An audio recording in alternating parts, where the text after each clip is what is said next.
இது ஆரோக்கியமான ஒரு அரசியலாக விடுதலை சிறுத்தைகள் கட்சி உணரவில்லை, கருதவில்லை. இந்த ஆட்சி அமைய வேண்டும் என்பதற்காகவும் குடியரசுத் தலைவர் ஆட்சி இங்கே வந்துவிடக்கூடாது, அதை தடுக்க வேண்டும் என்பதற்காகவும் இடதுசாரி கட்சிகளோடு இணைந்து விடுதலை சிறுத்தைகள் கட்சி இந்த முடிவை மேற்கொண்டது. எங்கள் ஆதரவை நாங்கள் நல்கியிருக்கிறோம்.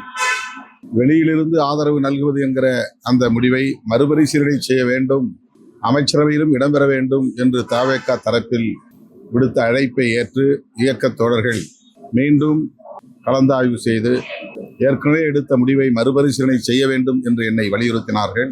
அதன் அடிப்படையில் நாங்கள் இன்றைக்கு அமைச்சரவையிலும் இடம்பெற்றிருக்கிறோம். இந்த நிலையில் தவேக தலைவருக்கு, முன்னணி பொறுப்பாளர்களுக்கு விடுதலை சிறுத்தைகள் கட்சி விடுக்கிற வேண்டுகோள், எந்த சூழலிலும் உங்கள் ஆட்சி கவிழ்வதற்கு நாங்கள் இடம் கொடுக்க மாட்டோம். அந்த நம்பிக்கையோடு நீங்கள் ஆட்சியை திறம்பட செய்ய வேண்டும்.